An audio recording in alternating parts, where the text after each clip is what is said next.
की पंचायती राज संगठन की तरफ से परिसीमन को लेकर कलेक्टर साहब को ज्ञापन देने के लिए आए थे।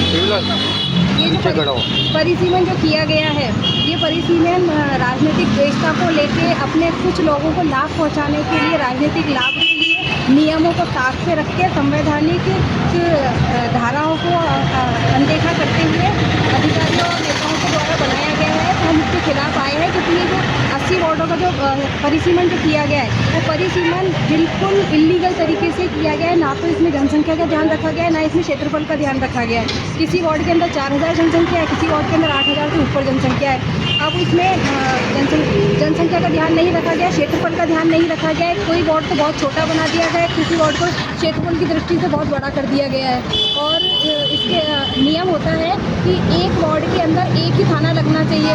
इसमें कई वार्डों के अंदर 4-4 थाने आ रहे हैं। और ये नियम है कि जो मतदान केंद्र होता है, एक वार्ड का मतदान केंद्र 2 किलोमीटर से ज़्यादा दूर नहीं होना चाहिए मतदाताओं के लिए। इसमें इस नियम का भी ध्यान नहीं रखा गया। कई एरियाओं में 3-3 किलोमीटर 4-4 किलोमीटर दूर जाके मतदान केंद्र बनाए गए हैं। और इनकी अनियमितताओं को आप इस हद तक देख लीजिए कि इसमें एक ही मकान को 2-2 वार्डों के अंदर जोड़ दिया गया है।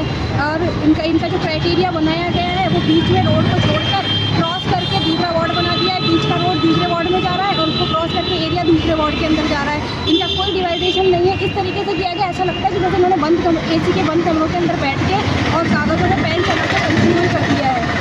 इसके अंदर हमने ये मांग की है कि आपने जो क्षेत्रफल बढ़ाया है, आपने जो ग्रामीण क्षेत्रों को निगम के अंदर जोड़ा है, तो उसके बाद जो आपने एरिया बढ़ा के जो परिसीमन किया है, तो आप 2011 की जनगणना को लेकर चल रहे हैं। उस जनगणना के अंतर्गत कुछ तो बढ़ा ही होगा जनसंख्या का स्तर। तो उसके आधार पर या तो आप वार्डों की संख्या बढ़ाते और या फिर सारे 80 के 80 वार्डों के अंदर क्षेत्रफल और जनसंख्या की दृष्टि से इक्वल कर देते। आप सारे वार्डों के अंदर समान जनसंख्या रखिए, समान क्षेत्रफल रखिए, क्योंकि जब इलेक्शन हो जाएंगे उसके बाद 80 वार्डों को एक समान बजट पास होगा। तो छोटा वार्ड तो अपना विकास दिखा देगा, और जो बड़े वार्ड है जिनका क्षेत्र आपने इतना बड़ा कर दिया है, वो अपना विकास कैसे दिखाएगा उसी पैसे के अंदर। तो अगर जनता का विकास देखना है, शहर का विकास देखना है, तो ये परिसीमन बदला जाना चाहिए और इसको संवैधानिक नियमों के अंतर्गत लेते हुए इस परिसीमन को रद्द करके और अधिकारियों को प्रैक्टिकल रूप से परिसीमन के लिए वार्डों के अंदर जाना चाहिए, एरियाज़ को देखना चाहिए और उसके बाद इनका डिवाइडेशन करना चाहिए और ये परिसीमन दोबारा होना चाहिए। मीनाक्षी प्रताप यादव, प्रदेश सचिव महिला कांग्रेस।